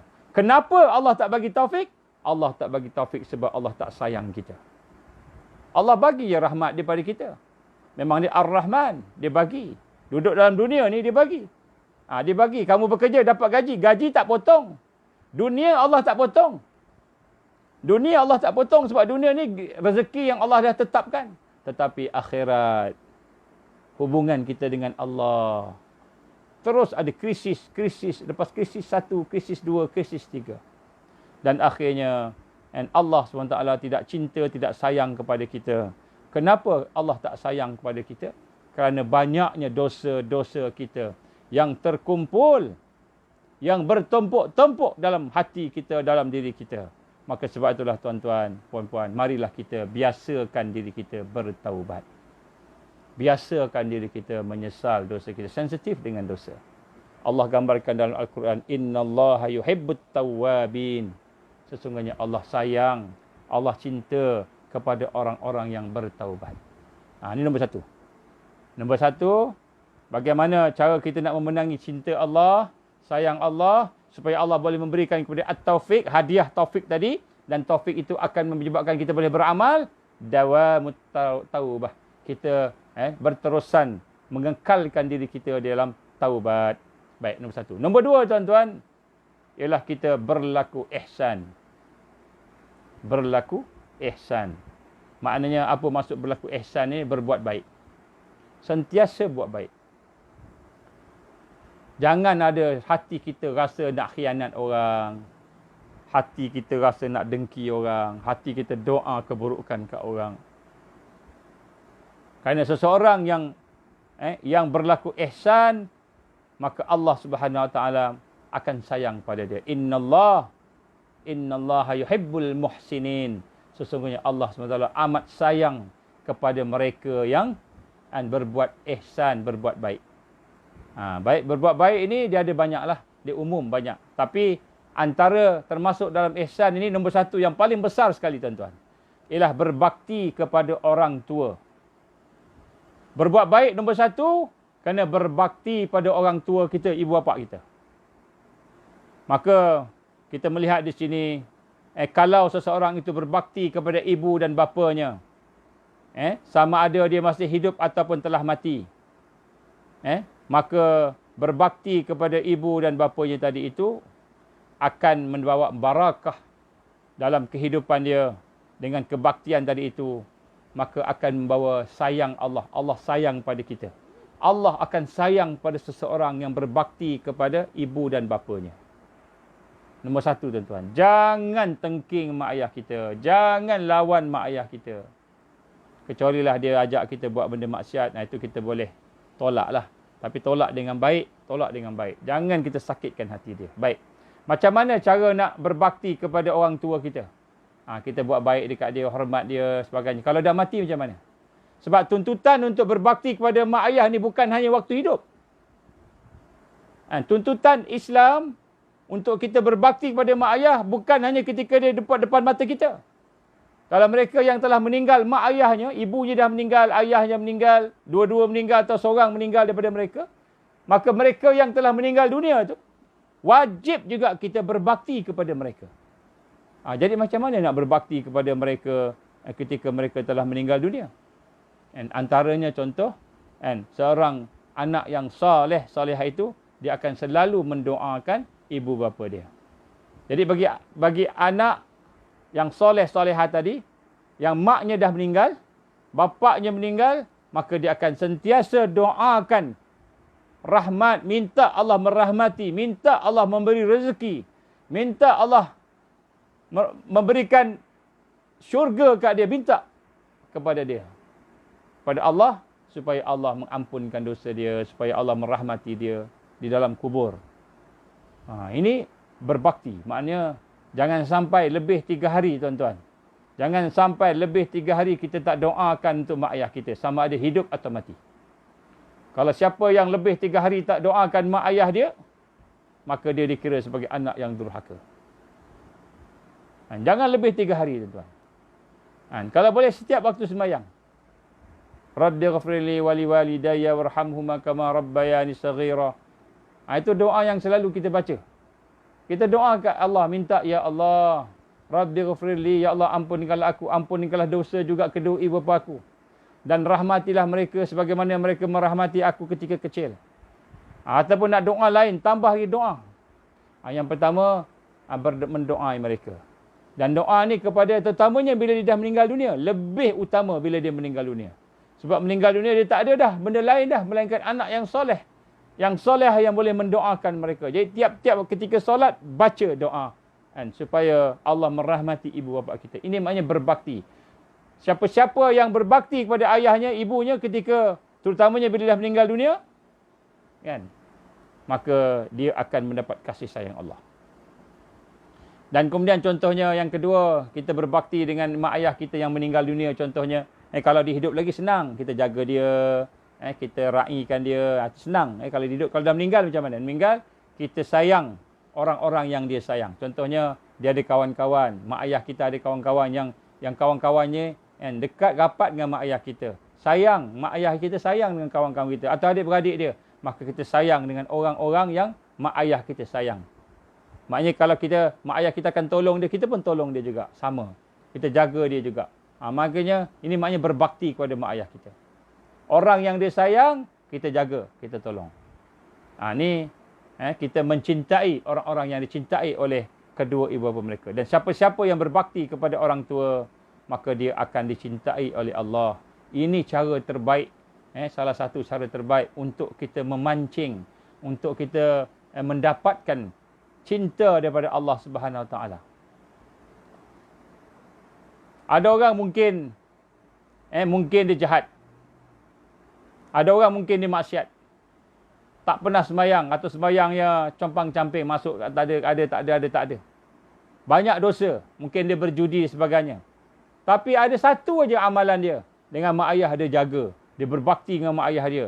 Dia lemah lembut dengan mak ayah dia. Dia tunduk, dia tawaduk dengan mak ayah dia. Dia rai mak ayah dia, jaga mak ayah dia. Maka berbakti kepada mak ayah tadi itu, walaupun sebelumnya tu dia tak sembahyang, dia berjudi, dia maksiat, barakah kebaktian tadi itu akan membawa cinta Allah kepadanya dan tidak mustahil. Jangan hairan, mungkin selepas beberapa ketika dia akan jadi orang yang mulia di sisi Allah Subhanahu Wa Taala. Dia akan menjadi seorang yang beramal saleh. Kenapa? Sebab bila Allah sayang kepada dia, kerana dia sayang kepada mak ayah dia, dia berbakti kepada mak ayah dia, maka Allah sayang pada dia. Allah bagi rahmat pada dia. Allah bagi taufik tadi, maka dengan taufik tiba-tiba dia tinggalkan judi, dia bertaubat. Tiba-tiba dia mula sembahyang. tiba-tiba dia dah mula mendekati ilmu dan mula menjadi seorang yang makin meningkat, akhirnya dia menjadi seorang yang mulia hanya kerana berbakti kepada ibu dan ayah.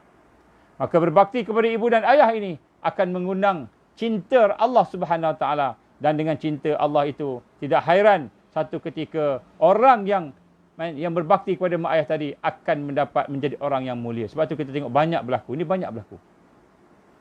Banyak berlaku. Banyak berlaku. Jadi kita tengok, sebab tu anak-anak kita kena didik macam itu. Baik. Jadi berlaku ihsan yang pertama saya nak sebut sini ialah berbakti kepada ibu bapa. Huraiannya tuan-tuan boleh fikir sendirilah macam mana. Saya buat cara point form sebab kita tak ada banyak masa. Yang kedua, berlaku ihsan juga bermakna kita bersifat pemurah. Antara sebab yang akan mengundang sayang Allah pada kita sehingga menyebabkan Allah Subhanahu Wa Taala memberikan taufik kepada seseorang itu, apa yang dihurai daripada ulama kita ialah sifat pemurah seorang manusia. Manusia ni pemurah. Jadi seseorang ini mungkin dia kaya, dia banyak maksiat, mungkin dia tak jaga sembahyang dia, mungkin dia tidak puasa. Tapi ada satu aja kualiti dia. Dia ni pemurah, suka tolong orang. Suka bantu orang. Suka tolong orang, bantu orang. Maka contohnya bila dia makan ramai-ramai, dia lah yang bayar. Bila naik teksi ke apa, dia lah yang bayar. Dia tolong orang. Maka pemurah pada harta, pemurah pada pemikiran, pemurah pada tenaga. Kalau kita tidak ada harta, kita pemurah bagian pemikiran, kita boleh berfikir, kita bagi idea-idea yang baik, kita bagi pandangan-pandangan yang bernas, kita bagi pandangan-pandangan yang baik. Ini pemurah dari sudut kita memberi cadangan. Tak payah nak consultancy fee dan sebagainya. Kita bagi free percuma. Ataupun tenaga, kita ada tenaga 4 kerat, tulang kita ada kekuatan, kita boleh tolong angkat, tolong. Pemurah dari sudut tenaga, pemurah dari sudut pemikiran, pemurah dari sudut harta benda. Jadi apabila seseorang itu pemurah, mungkin dia tak semayang, mungkin dia kurang semayang, mungkin dia ada kelemahan, banyak dosa, maksiat, tidak hairan. Orang yang pemurah ini pada awalnya tak banyak solat, pada awalnya tak puasa, pada awalnya banyak maksiat, tetapi modal yang ada pada dia bersifat pemurah, suka tolong orang lain, maka Allah akan buka pada dia taufik dan akhirnya dia akan menjadi orang yang mulia. Jadi sebab tu semalam saya tanya dengan tuan-tuan, bila tengok orang-orang yang dah meninggal dunia, kawan-kawan saya yang syahid 2 hari lepas, saya cerita. Kawan-kawan yang dah syahid. Kita melihat kawan-kawan syahid tu, majoriti mereka semua suka tolong orang. Semua suka tolong orang. Majoriti. Bukan majoriti lah, semua. Yang syahid tu semua jenis suka tolong orang. Maka sifat pemurah yang ada pada mereka, Allah pilih mereka syahid fi sabilillah. Kenapa? Ihsan. Mungkin itu salah satulah, kita tak tahu. The real reason, sebab utama. Wallahu a'lam. Tetapi daripada sifat-sifat kita lihat, salah satu sifat besar yang ada kawan-kawan yang syahid itu, mereka pemurah. Orang yang suka tolong orang. Menolong orang ini akan mengundang kasih sayang Allah. Jadi sebab tu kita jangan pandang remeh orang yang banyak maksiat, orang yang tak semayangnya compang-camping, puasa cuma, tapi dia suka tolong orang. Dia jahil tapi suka tolong. Satu hari Allah akan bagi dia hidayah. Allah akan bagi dia taufik. Maka pada ketika itulah mereka akan bertukar menjadi orang yang bertaubat, orang yang mulia di sisi Allah. Inilah yang digambarkan. Kadang-kadang kamu melihat seorang tu ahli neraka, nampak amalan dia banyak dosa, tak semayang semua. Tetapi tiba-tiba dia akhir hayat dia, tiba-tiba dia melakukan amalan ahli syurga. Apa amalan ahli syurga? Itulah taufik Allah bagi pada dia. At-taufik Allah bagi pada dia. Salah satunya sebab bakti pada mak ayah. Salah satunya sebab dia ni pemurah. Seorang yang pemurah. Ada satu cerita tuan-tuan. Seorang pemuda. Ni pemuda ni, dia anak-anak yang lahir dan duduk di jalan-jalanan ini. Dia terdedah dengan gangster, dia terdedah dengan kerja-kerja, kita kata gangsterism lah. Tetapi gangsterism yang baik lah, yang bukan pukul orang tak tentu hala tu. Tapi dia jenis-jenis kasar lah macam itu. Kerja dia jaga disko. Jadi bodyguard, jaga disko, kerja dia. Jadi dia ni tuan-tuan, dikenali oleh orang sebab jaga disko macam itulah. Kan, kita kata orang yang tak ada ilmu Islam sangat, tak beramal sangat. Tapi ketika dia meninggal dunia tuan-tuan, Dia ceritakan oleh ustaz yang memandikan dia, ustaz orang Melaka. Dia ceritakan oleh ustaz tu, ketika dia mandikan budak ni, wangi bau dia. Bau badan dia tu wangi. Tak payah tahu apa-apa dah wangi dah. Wangi. Wajahnya bersih, tersenyum. Kemudian sampaikan peringkat ketika ditanam, kuburnya berbau wangi. Orang yang datang, kawan-kawan yang datang, mak rempit semua termasuk semua datang, bau wangi. Sampai ada sebahagian daripada kawan-kawan dia bawa balik tanah kubur dia tu sebab bau wangi. Tuan-tuan hormati Allah, bila kita dicek oleh ustaz tadi, apa amalan budak ni? Budak ni semayang, tapi semayang biasa-biasa je. Semayang biasa-biasa je. Bukanlah orang yang jaga khusyuk apa. Dia pun orang biasa, budak-budak, anak-anak muda ni kan. Pun bukan jenis pergi ni, tapi Allah bagi taufik pada dia. Mungkin di akhir hayat dia tu, dia mula bertaubat, dia tinggalkan benda-benda yang dia tak sepatutnya buat. Mungkin ketika itu semayang dia pun mula mendekati khusyuk, dia mungkin boleh menangis pada Allah. Kita tak tahu, benda yang dia dengan Allah, kita tak tahu. Tapi apa sebab? Maka bila ditanya oleh ustaz tadi, kan? Maka dikatakan dia ni rupanya ada seorang ibu. Ibu dia lumpuh. Ibu dia lumpuh. Jadi tiap-tiap pagi sebelum dia keluar rumah, untuk bekerja, maka dia akan pastikan dia mandikan ibu dia, dia angkat ibu dia masuk bilik air, dia mandikan. Ibu dia dah tua, lumpuh. Dia lap, dia apa, dia bagi makan, dipastikan makanan ada, dipastikan ada orang yang akan tolong bagi makan tengah hari kalau dia kena keluar siang. Dia jaga mak dia. Sungguh-sungguh dia jaga mak dia. Dia jaga mak dia, tuan-tuan. Padahal dia kira kalau nampak macam mud rocker saja. Orang yang jaga disko, tugas dia bodyguard disko. Bodyguard disko. Tuan-tuan rahmati Allah. Walaupun nampak di luar macam orang yang jaga disko, duduk di disko, tetapi at-taufiq, Allah bagi taufik kepada dia dengan sebab dia berbakti kepada mak ayah dia. Sebab dia pemurah, suka membantu orang. Tuan-tuan rahmati Allah, matinya husnul khatimah.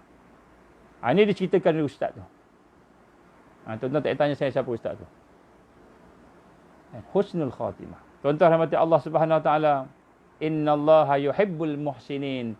Sesungguhnya Allah SWT amat sayang kepada orang-orang yang berbuat ihsan, berbuat kebaikan. Baik, nombor 2 ialah kita berlaku ihsan, berlaku baik. Nombor 1 tadi kita sebut apa tadi? Pertama kita berterusan dalam taubat. Nombor 2, kita berlaku ihsan, ni akan mengundang sayang Allah. Nombor 3 ialah at-taharah. Kita bersuci. Kita menjaga kebersihan. Allah ni maha bersih. Dan Allah suka hamba-hambanya yang bersih. Maka suci ni zahir dan batin. Paling minima zahir. Paling minima zahir. Batin ni mungkin kita kata susah sikit. Tapi boleh juga, insya-Allah kita proses pelan-pelan. Tapi paling minima zahir, maka kita kekalkan dalam wuduk. Maknanya sesiapa yang mengekalkan dirinya suci daripada hadas, hadas besar, hadas kecil, dan suci daripada najis, sentiasa menjaga kebersihan dengan mengekali wuduk, maka ini akan memimpin kasih sayang Allah pada dia. Akan membawa kasih sayang Allah kepada dia. Jadi yang ketiga ni tuan-tuan, at-taharah, maknanya kita menjaga kebersihan. Suci, bersih, zahir dan batin. Zahir daripada hadas dan najis. Zahir. Dan batin daripada hadas dan najis batin. Dosa-dosa hati. Jadi dosa zahir, dosa hati ni kita dah taubat ke atas tadi. Tapi ini bersih. Bersih. Baik. Yang keempat, al-adlu. Iaitu seseorang yang berlaku adil. Jadi ini adalah kepada mereka yang boleh berlaku zalim kepada orang. Apa lawan adil ni tuan-tuan? Zalim. Jangan kita berlaku zalim pada orang. Dalam keadaan kita tenang, dalam keadaan kita marah. Terutamanya ketika kita marah. Bila kita marah ni, jangan berlaku zalim pada orang. Sama ada berlaku zalim itu dari sudut kita menganiaya dia, menzalimi dia tadi, kita buat benda buruk kat dia, ataupun kita rampas apa yang ada pada dia, ataupun kita pukul dia, apa lagi kita ambil nyawa dia. Terutamanya bila ada berlaku kes dan sebagainya, berlaku adil. Maka berlaku adil ini akan membawa barakah sehingga menyebabkan sayang Allah datang kepada kita. Dan bila Allah sayang kepada kita dengan sebab berlaku adil, maka pada ketika itu Allah Subhanahu Wa Taala akan memberi taufik kepada kita. Dan ini juga boleh berlaku kepada pemimpin-pemimpin. Sultan, tengku mahkota. Kadang-kadang kita nampak ada perkara-perkara yang dibuat mungkin kita kata tidak Islamik. Ataupun mungkin adalah kekurangan-kekurangan. Tetapi sekiranya mereka berlaku adil. Mungkin ada yang tak sembahyang. Menteri tak sembahyang. Ada juga menteri tak sembahyang. Mungkin mereka ada buat maksiat. Tetapi apabila mereka menghukum sesuatu dengan kuasa yang ada pada dia. Mereka berlaku adil. Maka dengan asbab keadilan mereka itu. Maka barakah Allah. Barakah sifat adil tadi. Akan Allah berikan kepada dia kasih sayang Allah. Allah akan sayang kat dia. Dan bila Allah sayang pada dia, Allah akan bagi taufik pada dia. Akhirnya dia akan menjadi orang yang mulia. Mati dalam keadaan husnul khatimah. Mungkin mati syahid fi sabilillah. Jadi sebab itulah tuan-tuan, keempat ialah berlaku adil. Ini secara ringkas. Tuan-tuan boleh perdalamkan. Yang kelima ialah talabul ilm. Yang kelima, apakah perkara yang boleh mengundang kasih sayang Allah? Allah sayang kepada kita. Sehingga Allah SWT memberikan kepada kita taufik untuk beramal. Ialah apabila kita melazimkan diri kita, membiasakan diri kita untuk menuntut ilmu-ilmu yang boleh mendekatkan lagi diri kita dengan Allah, ilmu agama. Ilmu-ilmu yang boleh membawa kita kepada kesempurnaan akhirat. And talabul ilm. And Allah SWT amat cinta dan kasih kepada mereka yang istiqamah. Istiqamah dengan majlis ilmu. Ni yang kita buat ni contohnya tuan-tuan. Istiqamah tuan-tuan. Istiqamah. Jadi apabila seorang itu istiqamah dengan majlis ilmu, mungkin dia ada maksiat, mungkin dia ada kelemahan, mungkin dia ada perkara-perkara dosa yang dibuat, maka dengan barakah istiqamah menuntut ilmu itu akan mengundang cinta Allah, akan mengundang kasih sayang Allah pada dia, sehingga akhirnya Allah akan memberikan taufik kepada dia, dia menjadi seorang yang mulia di sisi Allah Subhanahu Wa Taala. Ni tuan-tuan penting. Dan yang keenam tuan-tuan ialah yang terakhir saya nak sebut kat sini, yang perkara yang akan mengundang sayang Allah kepada kita ialah apabila man ahabballah, kita mencintai orang yang cinta Allah. Kita sayang orang yang cinta, yang sayang Allah. Yang mana orang yang sayang Allah ni, para muhibbin, orang yang muhibbin yang Allah sayang tadi, yang mereka menyayangi Allah, Allah sayang mereka. Jadi bila Allah sayang mereka dan kita sayang kepada mereka, maka sudah tentulah Allah akan sayang kepada kita.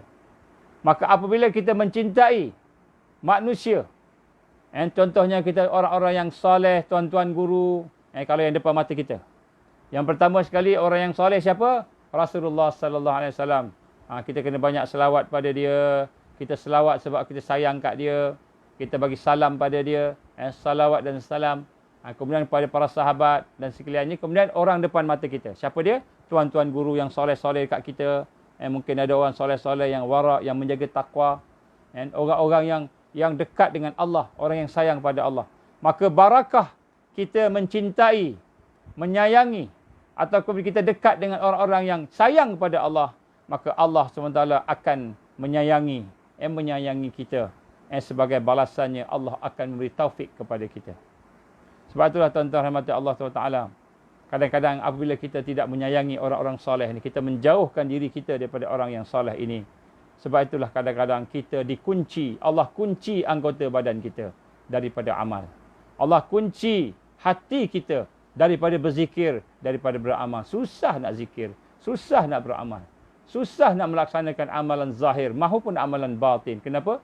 Kerana rupa-rupanya Allah kunci anggota kita. Anggota zahir Allah kunci, anggota batin pun Allah kunci. Dan bila Allah kunci, kenapa Allah kunci?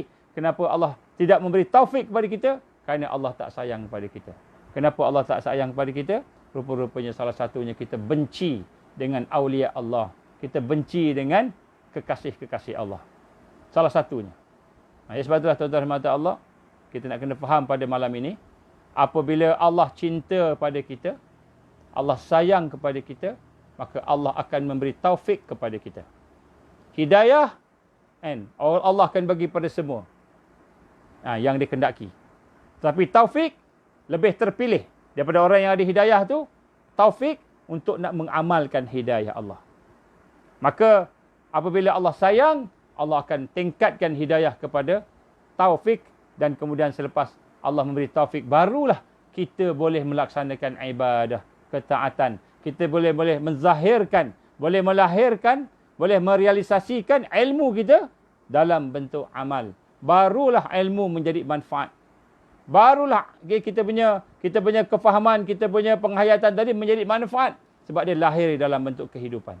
Dan apabila lahir dalam bentuk kehidupan, baru kita boleh meningkat dari satu tangga ke tangga yang lain. Satu anak tangga naik tangga lain, naik lagi peringkat yang lain. Sehingga akhirnya kita akan mengenali Allah. Sehingga akhirnya kita akan berakhir di atas muka bumi ini dengan husnul khatimah ataupun ahsanul khatimah. Kematian yang terbaik, iaitu syahid fi sabilillah.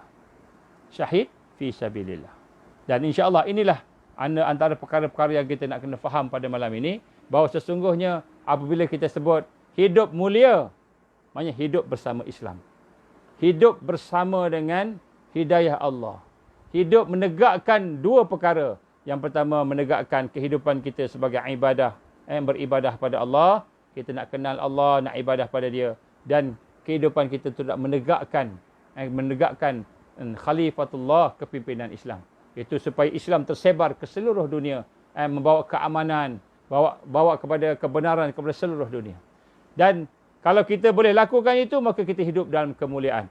Dan yang kedua, kalau kita tak boleh hidup mulia, mati syahid. Mati yang paling mulia ialah mati syahid. Orang yang hidup mulia akan mati mulia. Tetapi untuk melaksanakan, dapatkan mati syahid, kemuncak kepada kematian, amal yang paling tinggi, mati syahid tadi, maka hendaklah kita memastikan kita mendapat taufik daripada Allah Subhanahu Wa Taala. Kerana orang beriman yakin setiap amalan dia semua taufik daripada Allah. Tidak ada satu pun yang dia sendiri, tak ada. Semua daripada Allah. Sebab kita ni fakir, kita ni lemah. Maka apabila kita boleh beramal, kita nak rasa itu taufik daripada Allah. Maka jangan kita rasa ujub, rasa bangga diri. Kita takbur. Sebab apa? Amalan itu pun Allah yang bagi kekuatan. Allah yang bagi keizinan. Allah yang bagi kemampuan. Baru kita boleh beramal. Maka bila kita beramal, kita dapat taufik daripada Allah tadi, maka maknanya Allah sayang kita. Sebab itu tuan-tuan, kalau kita nak semayang, kita nak rasa seronok sebab kita boleh semayang sebab Allah sayang kita. Kalau kita semayang tak khusyuk, maknanya ada benda yang kita ditahan daripada kita. Hati kita ni mesti ditahan, dikunci. Kenapa hati kita dikunci? Antaranya sebab dosa kita. Antaranya sebab kita tidak berlaku ihsan. Ada 6 saya sebut tadi.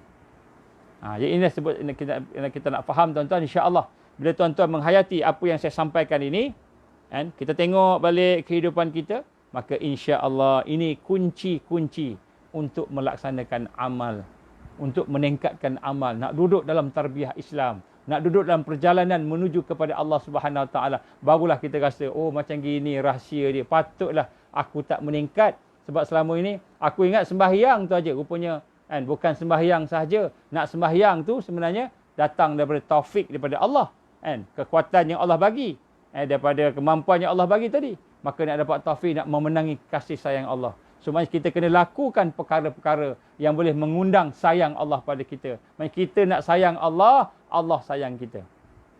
Maka bila kita sayang Allah, Allah sayang kita, maka ketika itu kita akan termasuk dalam golongan orang yang mendapat at-taufiq daripada Allah. Dan insya-Allah kita akan mampu melakukan amalan-amalan. Jadi kalau ada amalan yang kita tak nak buat tapi tak boleh, nak bangun malam tak boleh, nak puasa susah, renung-renungkan.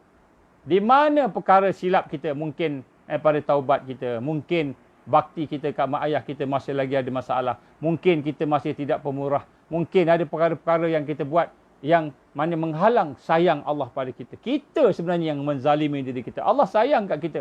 Kita yang menghalang diri kita dari mendapat kasih sayang Allah dengan perbuatan-perbuatan yang kita sebut tadi, mendapatkan kemurkaan Allah. InsyaAllah tuan-tuan, malam ni kita rasa seronok sebab kita dah faham dah antara perkara yang dimaksudkan dengan hidup mulia ataupun mati syahid. Dan insyaAllah kita bukan cakap sekadar retorik, Saya nak sebut apa yang saya sebut malam ini tuan, benda yang perlu kita amalkan. Yang kita amalkan, mudah-mudahan kita termasuk dalam golongan orang-orang yang mendapat hidayah Allah di akhir zaman, al-mahdiyin. Aku li qauli hadza astaghfirullahalazim li wa lakum. Insya-Allah kita sama-sama baca doa rabitah. Kita bayangkan wajah-wajah anak-anak kita, saudara kita, kawan-kawan kita, tuan-tuan insya-Allah kita bayangkan para mujahidin, para pejuang-pejuang, para alim ulama kita, supaya mudah-mudahan semua masuk dalam doa kita. Mudah-mudahan sama-sama dapat barakah daripada Allah Subhanahu wa taala, insya-Allah. Allahumma salli ala sayyidina Muhammad wa ala alihi wa sahbihi wa baraka wa sallam. A'udzubillahi samil alim minasyaitonir rajim. Bismillahirrahmanirrahim. Alhamdulillahirabbil alamin. Wassalatu wassalamu ala asyrafil anbiya'i wal mursalin wa ala alihi wa sahbihi ajma'in. Allahumma innaka ta'lam anna hadhihi al-qulub qad istama'at ala mahabbatik wa iltaqat ala ta'atik wa tawahadat ala da'watik wa ta'ahadat ala nusrati syari'atik. فواثق اللهم رابطتها وأدمدها واهدها سبولها واملأها بنورك الذي لا يخبو واشرح صدورها بفيض الإيمان بك وجمل التوكل عليك وأهيها بمعرفتك وأمتها على الشهادة في سبيلك يا الله إنك نعم المولى ونعم النصير. اللهم يا مقلب القلوب ثبت قلوبنا على دينك وعلى طاعتك وعلى جهاد في سبيلك. لا إله إلا أنت سبحانك إنا كنا من الظالمين. يا حي يا قيوم برحمتك نستغيث. يا حي يا قيوم برحمتك نستغيث.